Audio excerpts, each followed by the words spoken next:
우리 성도님들 한 번 더 우리 가족들과 인사 한번 할까요? 사랑합니다. 억수로 사랑합니다.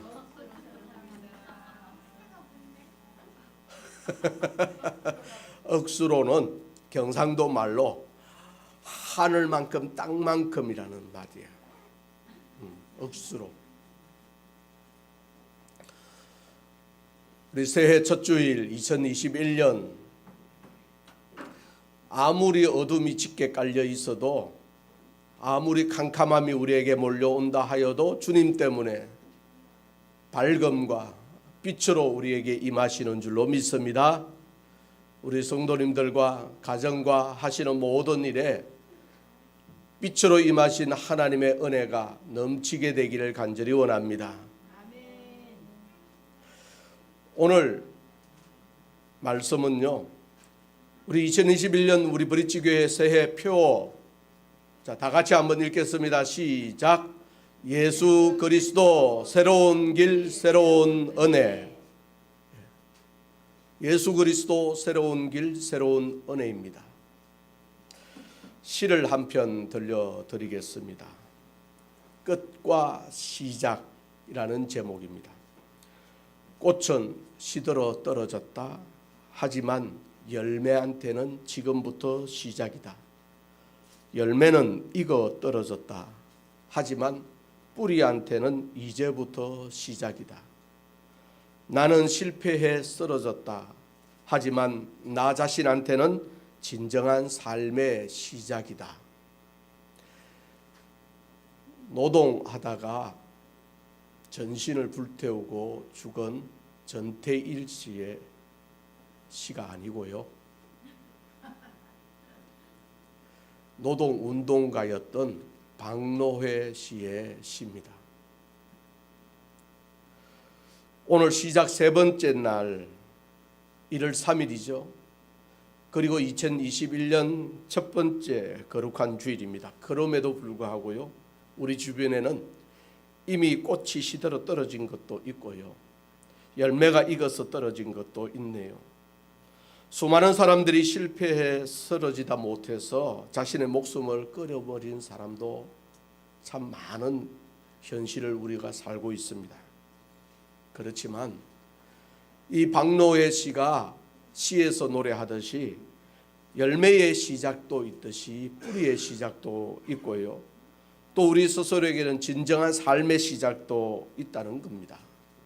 그렇다면 무엇을 알아야, 무엇을 믿어야 제대로 된 시작을 하고 제대로 된 끝맺음을 할 수 있겠습니까? 우리 사람들은 누구나 시작이 좋기를 기대합니다. 끝이 아름답기를 소원하죠. 그런데 그렇게 기대하고 소원하는 바와 같이 시작을 좋게 하고 끝을 아름답게 하는 사람, 그렇게 많지 않습니다. 더더욱 우리 주님을 믿는 우리에게, 그리스도인들에게 또 2021년 새로운 한 해가 시작됐으니까 2020년 진절머리 난다, 정말 징하다, 이런 시간이 아니고 하나님께서 우리에게는 희망의 시간으로, 새로운 시작의 시간으로 허락하셨잖아요. 그렇다면 이 시작을 아름답고 복되게 시작해야 되지 않겠습니까? 그리고 2021년 또 마무리할 때, 마지막을 지날 때 1년을 회고하면서 참 좋았다, 행복했다, 감사했다, 정말 사랑했다 라고 고백하며 보낼 수 있는, 그래서 끝을 아름답게 할 수 있는 그런 은혜의 시간이 되어야 되지 않겠습니까?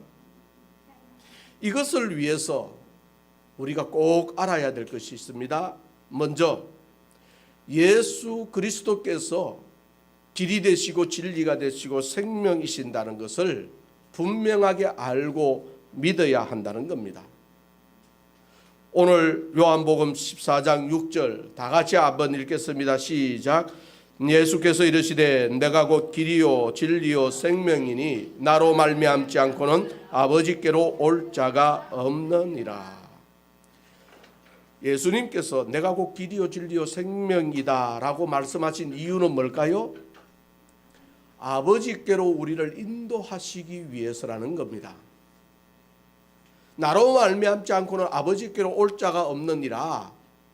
그 마지막 목적지가 하나님 아버지, 하나님 나라라는 것을 분명하게 말씀하시면서 예수님 당신을 직접 길이다 진리다 생명이다고 말씀하셨을 때는 이 하나님께로 가야 되는 우리의 인생, 하나님의 나라를 살고 누려야 된다는 우리의 인생, 그것을 일깨워 준다는 겁니다. 우리 사람은요, 끊임없이 자신을 증명하려고 합니다. 그 증명의 방식은 여러분도 익히 아시는 겁니다. 내 부모님이 누구신데, 우리 집은 얼만큼 부자인데, 나는 어디 대학을 졸업했고, 제가 하원이 하윤이한테 잠시 그 머릿속에 들어가 보면 아마 하원이 하윤이는 이렇게 생각할 거예요. 우리 할머니가 누구야? 우리 교회 장로님이야.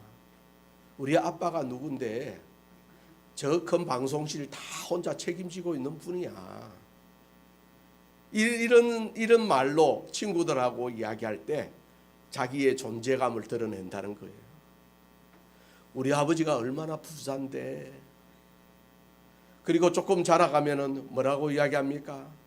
내가 어떤 대학을 나왔는데, 내가 석사도 받고 박사도 받았는데, 내가 어떤 직장에 다녔는데, 우리나라에서 최고로 부자인 무슨 머시기 직장에 다니는데, 이런 것으로 자기의 존재 방식을 자기의 존재를 드러내려고 한다는 겁니다. 이런 인간의 정명강박증은요, 어떤 측면에서는 보면요, 성경 말씀을 잘 보다 보면 이것이 우리에게서 근원하는 게 아니고요, 하나님으로부터 출발한다는 거예요. 하나님께서는 먼저 스스로를 그렇게 증명하셨습니다. 출애굽기 3장 14절 보면 하나님이 모세에게 이르시되 나는 스스로 있는 자이니라.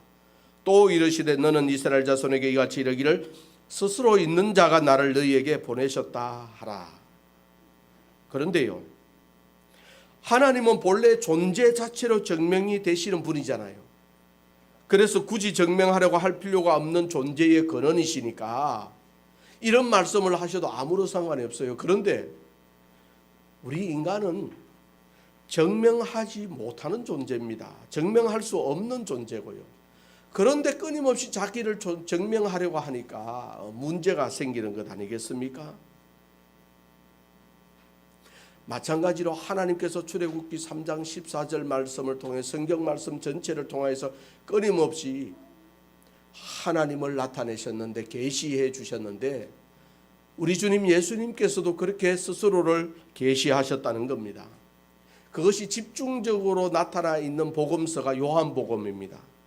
요한복음에는요, 예수님께서 자신을 나타내시는 7가지로 스스로 나타내시는데, 에고에임이라고 하는, 들어보셨죠? 나는 뭐뭐시다, 혹은 나는 있다. 이게 하나님의 출애굽기 3장 14절에서의 나는 스스로 있는 자다 라는 것과 동일한 존재 방식입니다. 그 7가지 증명 그냥 한 번씩 읽고 넘어가도록 하겠습니다. 첫 번째, 나는 생명의 떡이다 라는 겁니다. 요한복음 6장 35절 말씀 같이 읽겠습니다. 요한복음 6장 35절요. 시작. 예수께서 이르시되 나는 생명의 떡이니 내게 오는 자는 결코 줄이지 아니할 터이요 나를 믿는 자는 영원히 목마르지 아니하리라. 두 번째로, 나는 세상의 빛이다. 요한복음 8장 12절입니다. 8장 12절 같이 읽겠습니다. 예수께서 또 말씀하여 이르시되 나는 세상의 빛이니 나를 따르는 자는 어둠에 다니지 아니하고 생명의 빛을 얻으리라. 세 번째, 나는 양의 문이다. 요한복음 10장 7절입니다.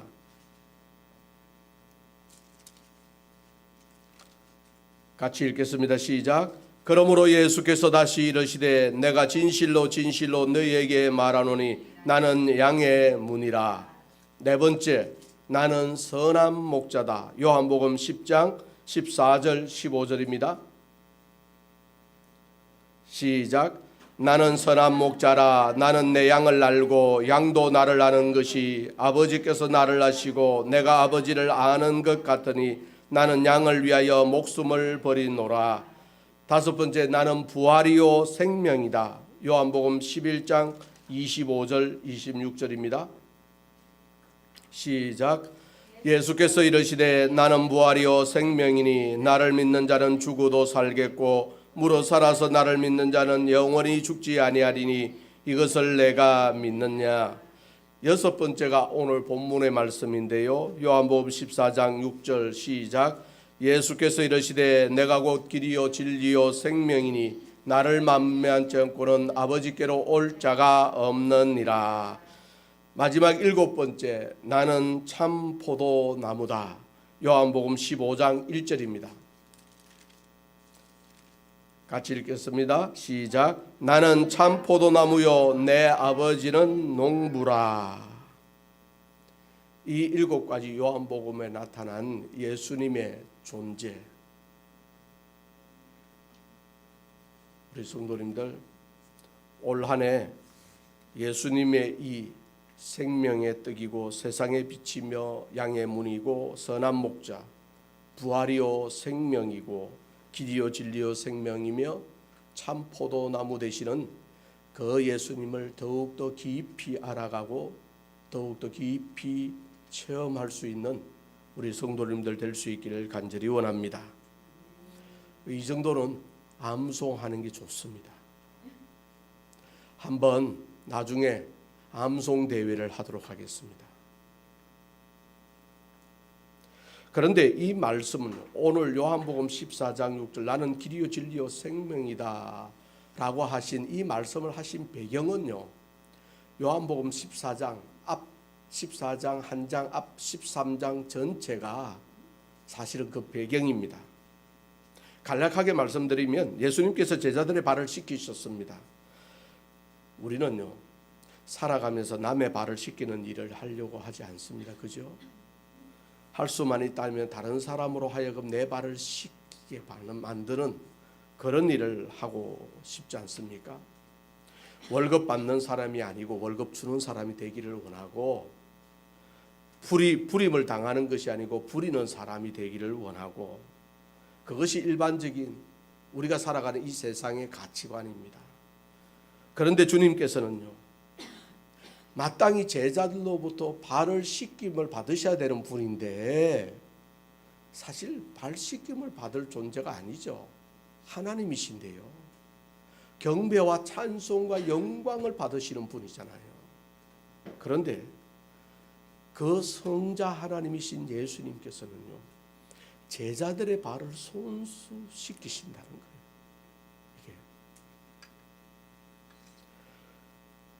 이 당시의 발은요 지금 오늘날 우리들의 발하고는 차원이 달라요. 우리는 얼마나 예쁜 신발을 신고 있습니까? 신발을 얼마나 잘 보호해 줍니까? 거기다가 양말도 신죠. 그래서 벗어도 안 씻어도 별로 표시 안 나요. 그런데 예수님 당시 예수님께서 친히 제자들의 발을 씻기신 이 발은요 샌들, 거의 다 발이 드러나는 그걸 갖고 흙으로 된 길을 맨날 왔다 갔다 하면서 했으니까 이게 얼마나 더럽겠어요. 이물질, 오물질로 범벅이 된 신발이에요. 그래서 유대 나라에서는 일반적으로 집에 들어갈 때는 늘 발을 씻고 들어가야 했습니다. 그런데 그런 발을 예수님께서 친히 다 씻어 주셨다는 겁니다.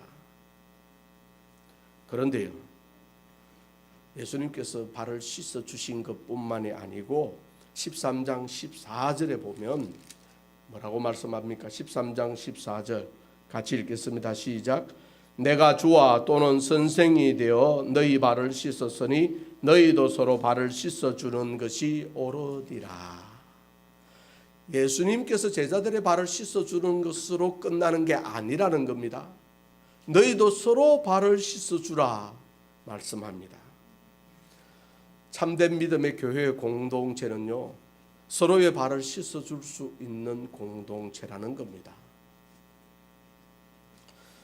우리가 기회가 되면 전교인 수련회 여러 가지 또 이게 프로그램을 할 때 한번 발 씻는 이걸 한번 했으면 좋겠습니다. 기대하십시오. 개봉 박두할 겁니다. 서로 발을 씻어주는데요, 이게 굉장히 의식적이고 형식적인 것 같죠. 그런데 막상 의식적이고 형식적으로라도 해보면 사람들 모두가요, 받는 은혜가 달라요. 이때까지 경험해 보지 못한, 사실 그냥 장난으로도 발은 씻기기 쉽지 않잖아요. 싫잖아요. 너희도 서로 발을 씻어주는 것이 옳으니라. 우리 브릿지 교회 공동체가 이런 공동체가 될 수 있기를 간절히 원합니다. 서로의 발을 씻어주는 공동체가 될 수 있기를 원합니다. 그런데 예수님께서 제자들 한 사람 한 사람의 발을 씻어주셨으니 분위기가 좋았지 않겠습니까? 제자들이 감격하고 감사하고 아마 이 마음속에 북받치는 그런 경험을 했을 겁니다. 그런데 예수님께서 그런 제자들의 감정에 찬물을 확 끼얹어 버려요. 21절 13장 21절 하반절에 보면요, 너희 중 하나가 나를 팔리라. 청천벽력과도 같은 말씀을 하는 겁니다. 이렇게 좋은 분위기 속에서 축복하고 감사하는 말 해도 시원찮을 텐데 예수님께서는 너희 중 한 사람이 나를 판다. 그래서 나는 결국 죽게 된다. 라는 예고를 하신 거예요. 서로 누구인지 나는 아니라고 그렇게 서로 앞다투어 소동하지 않았겠습니까? 그런데 그런 말씀을 하시면서 예수님은 자꾸 어디로 가신다고 말씀하시는 거예요. 그런 연후에 13장 34절 35절 새로운 계명을 주시는데요, 같이 읽겠습니다. 시작. 새 계명을 너희에게 주노니 서로 사랑하라. 내가 너희를 사랑한 것 같이 너희도 서로 사랑하라. 너희가 서로 사랑하면 이로써 모든 사람이 너희가 내 제자인 줄 알리라. 대단하지 않습니까? 서로 사랑하면 이로써 모든 사람이 너희가 내 제자인 줄 알리라. 우리가 예수님의 제자인 것을 가장 쉽게 나타낼 수 있는 방법 뭐예요? 우리 공동체 서로 사랑하는 거예요. 우리 지체들, 형제 자매들 서로 사랑하는 겁니다. 이 서로 사랑하는 이 마음과 이 표현이, 이 기운이 밖으로 전해지게 되면 그분들은 우리를 보고 아, 저분들이야말로 진짜 예수님의 제자구나, 예수님을 믿는 사람이구나 하는 것을 알게 된다는 겁니다. 이렇게 말씀하시니까 예수님께서 자꾸 어디로 가신다고 말씀하시니까 시몬 베드로가 먼저 어디로 가시느냐고, 가시는 데까지 자기는 목숨을 버리면서까지 따라가겠다고. 베드로의 이 말은 분명히 진심이었을 겁니다. 진정이었을 겁니다. 그런데 나중에 막상 상황이 바뀌니까 말이 바뀌잖아요. 그때는 진심이었지만 지금은, 그때는 맞고 지금은 틀린 거예요. 이게 우리 인간이라는 겁니다. 이것이 우리의 실존이라는 겁니다. 함부로 장담할 일이 아니라는 거죠. 언제 바뀔지 모르는 것이 인간이거든요. 조그만 환경이 달라지고 상황이 바뀌면 변하는 것이 인간의 마음이라는 거예요. 그런데 오늘 말씀 앞에서요, 의심 많은 도마가 한 번 더 얘기합니다. 주님, 자꾸 어디로 가시겠다고 하시는데 도대체 어디로 가십니까? 어디로 가시는지도 모르는데 우리가 그 길을 어떻게 알겠습니까? 이렇게 도마가 말하자 거기에 대한 대답이 예수님께서 이르시되 내가 곧 길이요 진리요 생명이니 말씀하셨습니다.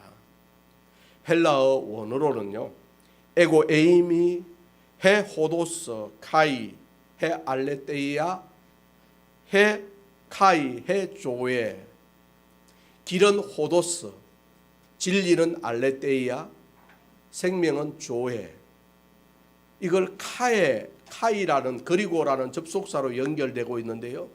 그런데 헤 호도스, 헤 알레테이아, 헤 조에, 길, 진리, 생명, 그 앞에 다 정관사 해를, 헬라어 정관사 해를 붙여놨어요. 무슨 말입니까? 바로 그 길이다, 바로 그 진리다, 바로 그 생명이다 라고 하는 겁니다. 우리는 종종 착각합니다. 오해합니다. 도를 구하면 되겠다, 길을 찾고 진리를 찾으면 되지 않느냐, 이 세상에 얼마나 많은 진리가 있느냐고, 얼마나 많은 길이 있느냐고 사람들은 이야기합니다. 우리가 다 생명이 있으니까 살고 있는 것 아니냐, 생명이 있으니까 누리는 것 아니냐, 그렇게 생각합니다. 그런데 예수님은요, 바로 그 길, 바로 그 진리, 바로 그 생명, 예수님 한 분이라고 말씀하고 있습니다. 그래서 나로 말미암지 않고는 아버지께로, 하나님께로, 하나님의 나라에 들어갈 수 없다라고 말씀하시는 겁니다.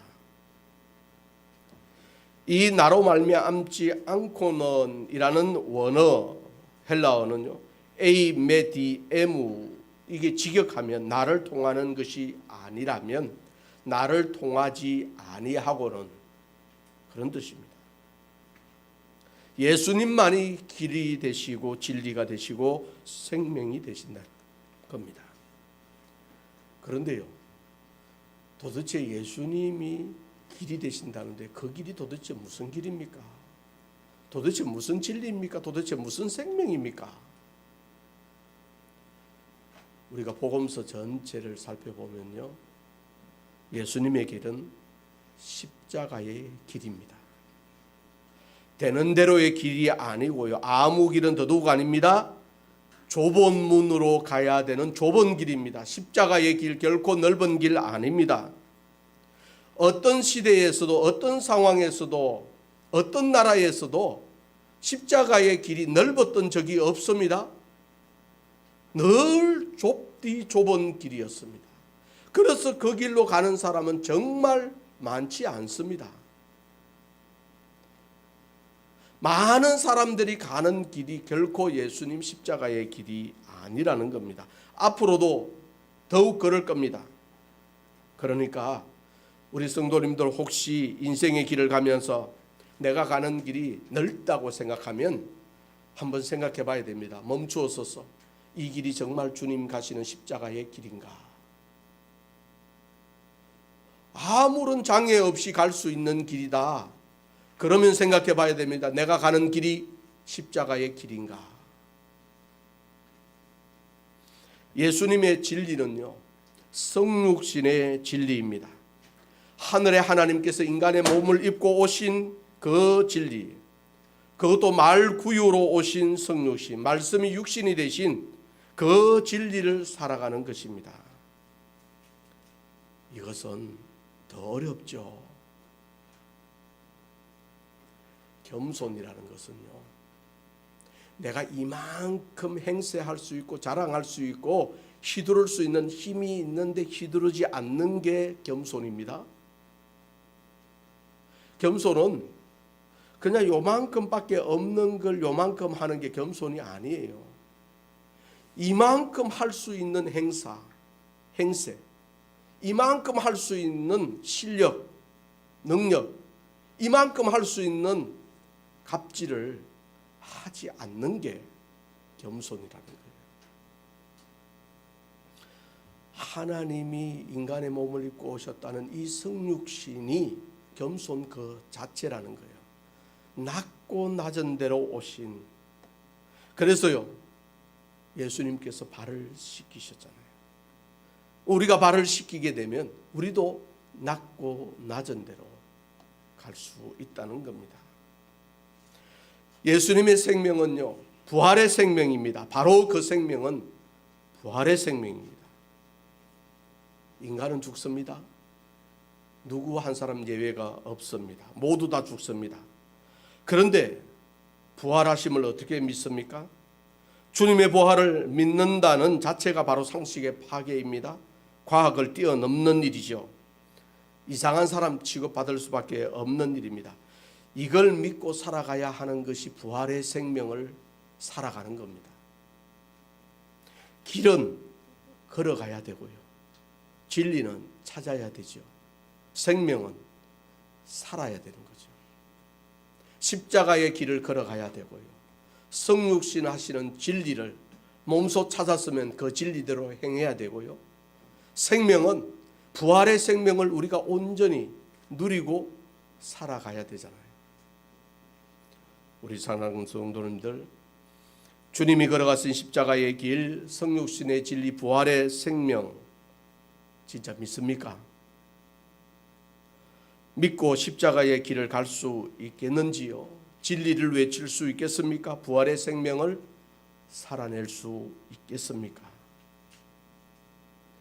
이걸 어떻게 살 수 있겠습니까? 그것은 그리스도 안에 있으면 가능하다는 겁니다.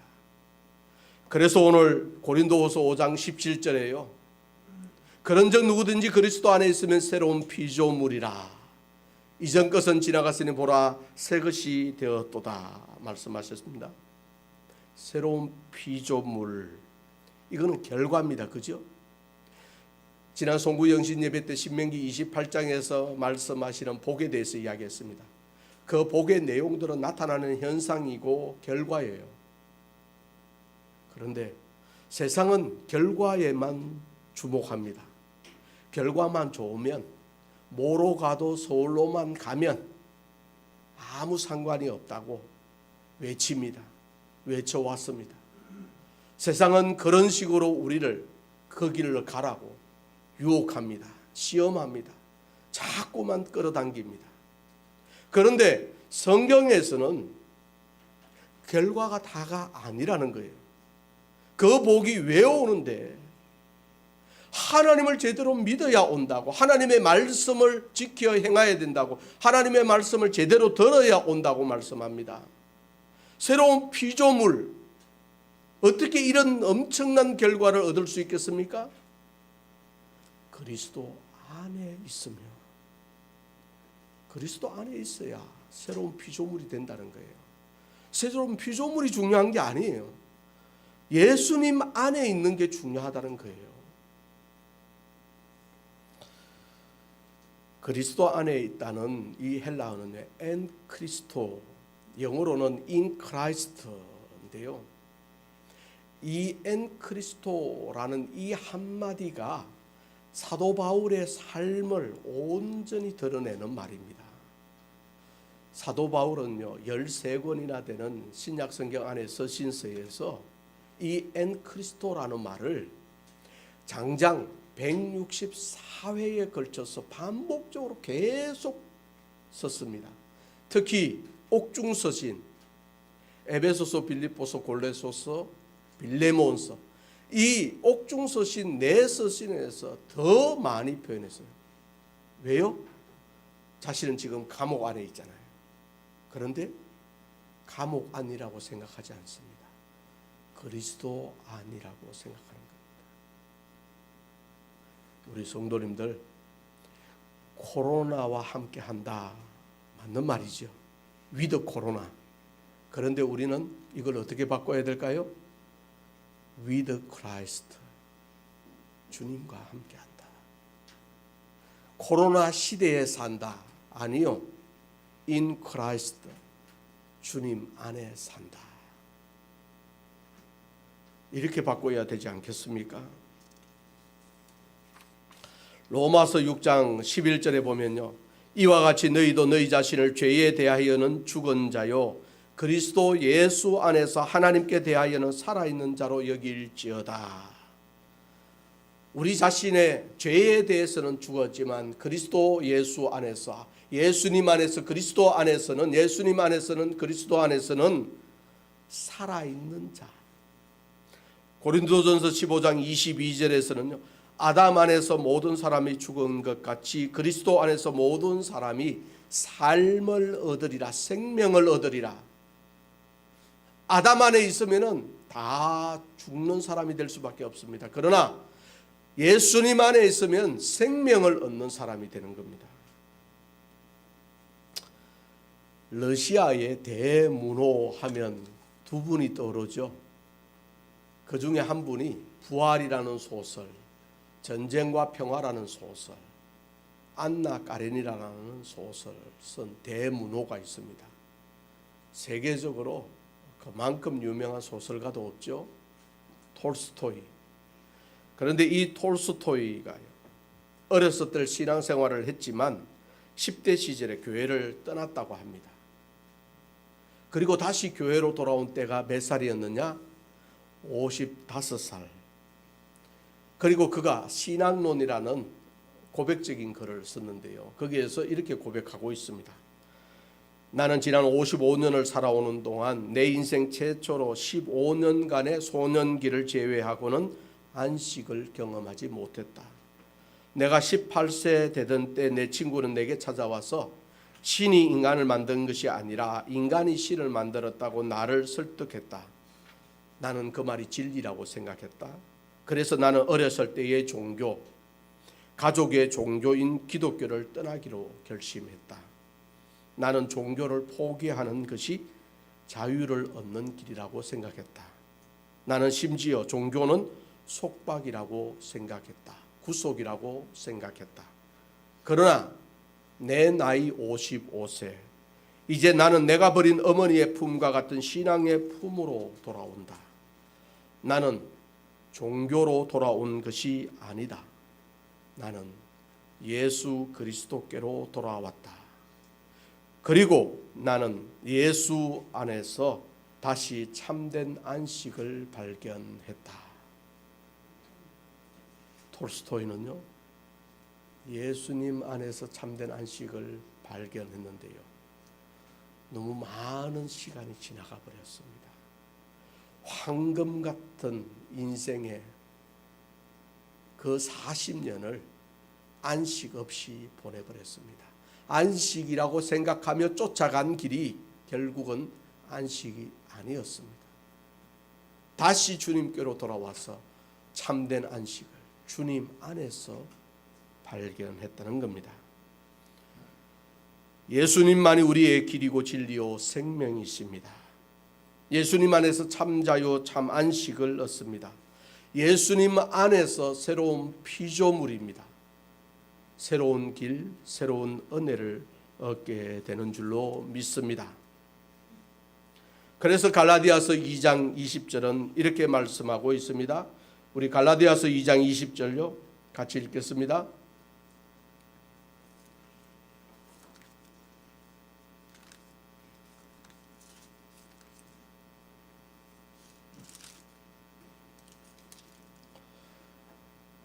시작. 내가 그리스도와 함께 십자가에 못 박혔나니 그런적 이제는 내가 사는 것이 아니요 오직 내 안에 그리스도께서 사시는 것이라. 이제 내가 육체 가운데 사는 것은 나를 사랑하사 나를 위하여 자기 자신을 버리신 하나님의 아들을 믿는 믿음 안에서 사는 것이라. 그리고 오늘 새로운 은혜는요, 또한 죄 사함의 은혜라는 것을 히브리서 10장 19절 20절 말씀을 통하여 우리에게 깨우쳐 주고 있습니다. 같이 읽겠습니다. 그러므로 형제들아 우리가 예수의 피를 힘입어 성소에 들어갈 담력을 얻었나니 그 길은 우리를 위하여 휘장 가운데로 열어놓으신 새로운 살 길이요 휘장은 곧 그의 육체니라. 이 당시에 유대인들의 로망, 일평생의 마음속에 깊이 간직했던 소원은요, 예루살렘 성전으로 가는 것이었습니다. 1년에 꼭 3차례씩 예루살렘 성전으로 갔습니다. 그런데 예루살렘 성전으로 갔는데 막상 갔는데도 불구하고 하나님이 임재하시는 가장 거룩한 성소인 지성소는 들어갈 수가 없는 거예요. 오직 한 사람, 하나님으로부터 택함 받았다고 하는 대제사장만이 1년 365일 가운데 단 하루 대속죄일에만 그 지성소를 들어갈 수 있었습니다. 사람의 심리가 참 이상합니다. 오픈해 놓으면 호기심이 안 생겨요. 가려 놓으면 저게 뭐가 있을까? 어떤 게 있을까? 궁금해져요. 계속 가려 놓으면 뚫고 들어가고 싶어요. 찢어버리고 들어가고 싶어요. 이 문이 만약에 들어갈 수 없는 문이면 아마 궁금해 미칠 거예요. 하원이 하율이 하윤이 두드리고 난리가 날 거예요. 근데 오픈해 놓으니까 안에 들어가 보니까 이게 다 아니까 이 사람의 심리, 지성소를요 그렇게 들어갈 수 없도록 만들어 놓으니까 사람들 마음속에는 해가 갈수록, 시간이 갈수록, 예루살렘 성전에 오면 올수록 그 지성소를 향한 마음이 간절해지는 거예요. 근데 정작 들어갈 수 없어요. 구약의 율법으로는, 그때까지 유대인의 율법으로는 들어갈 수 없는 곳이었어요. 그런데 오늘 히브리서 10장 19절 20절 말씀을 하니까 예수님의 피를 힘입어서 그 성소에 들어갈 담력을 얻었다고. 여기 성소는 지성소를 가리킵니다. 왜요? 20절에 보니까 휘장 가운데로 열어놓았다 했잖아요. 휘장은 성소와 지성소를 구분하는 휘장이었습니다. 이 휘장은 아무도 뚫고 들어갈 수 없는 휘장이었습니다. 그런데 예수님의 피로 말미암아, 예수님의 십자가의 피로 말미암아 휘장이 열어 젖혀진 겁니다. 그래서 그 길이 새로운 살 길이라고 말씀하고 있습니다. 휘장이 곧 그의 육체니라 말씀하잖아요. 우리 성도님들, 그리스도 안이 아니고서는요 죄 사함의 은혜를 받을 수가 없습니다. 오직 예수님만이 우리에게 죄 사함의 은혜를 부어 주신다는 겁니다. 새로운 살 길을 열어 주신다는 거고요. 사실 기독교는 이런저런 여러 가지 말로도 얘기할 것이 많겠지만 아주 간단하게 한마디로 이야기하면 인간이 무엇이냐, 인간이 어떤 존재냐 하는 것으로 이야기할 수 있는데, 거기에 대한 대답이 인간은 죄인이다라는 거예요. 인간이 아무리 똑똑하고 능력이 많고 지금은 우주선을 달나라로 화성으로 쏘아보내고 이제 우주여행을 하는 시대가 다가왔지만 그럼에도 불구하고 인간은 여전히 죄인이다. 인간은 죄에서 헤어나올 길 없는 존재다라는 겁니다. 그렇다면 이 죄를 해결을 받아야 되잖아요. 그래야 제대로 된 진리, 생명을 찾고 누리며 살아갈 수 있는데, 그것이 바로 예수님이라는 겁니다. 예수님만이 우리로 죄의 문제를 해결해 줄 수 있는, 죄 사함의 은혜를 누리게 할 수 있는 분이라는 겁니다. 그런 면에서요, 그리스도인들, 기독교인들, 예수님을 믿는 사람들은 어떤 사람들입니까? 사실 안 믿는 사람들한테 너는 죄인이다 하면 뺨 맞습니다. 너 죄 지은 게 많아 하면 인정 안 할 겁니다. 이거는 쉽지 않은 말이에요. 그런데 우리는, 그리스도인들은요, 이 인간이 죄인이라는 걸, 형편없는 존재라는 걸 이미 깨달은 사람들이잖아요. 그러니까 대단한 사람들이에요. 사실 이게 깨닫기가 쉽습니까? 안 쉽죠. 오늘 김지희 집사님 저하고 굉장히 잘 통하시네. 안 쉬워요, 사실 이게. 우리가 사회법으로는 그 법을 지키며 살 수 있죠. 도둑질 안 하고 남 사기 안 치고 살 수 있죠. 그런데 그 법만 있습니까? 마음의 법이 있잖아요. 양심의 법이 있잖아요. 이 양심의 법, 마음의 법으로부터 자유할 수 있는 사람은 아무도 없어요. 오직 주님의 은혜로만 자유할 수 있다. 그래서 로마서 3장 10절 11절에는 의인은 없나니 하나도 없고 깨닫는 자도 없고 하나님을 찾는 자도 없다고요. 그리고 3장 23절에서는 모든 사람이 죄를 범했다고 하나님의 영광에 이르지 못한다고 말씀하고 있습니다.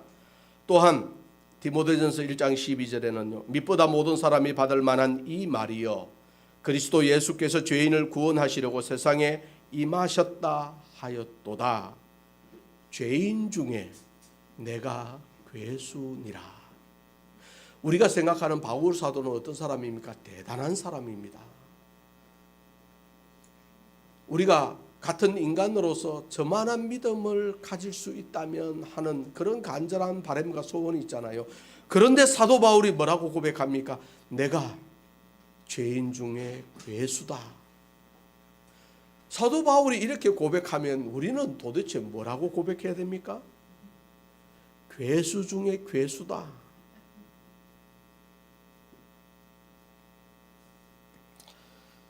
우리 성도님들, 우리를 구원하시려고 죄 사함의 은혜를 주시려고 예수님께서 이 땅에 오셨습니다.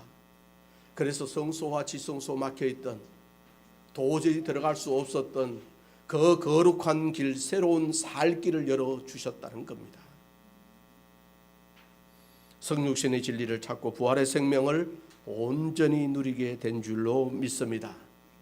그래서 예수 그리스도 새로운 길, 새로운 은혜의 2021년이 되기를 우리 성도님들 소원합니다.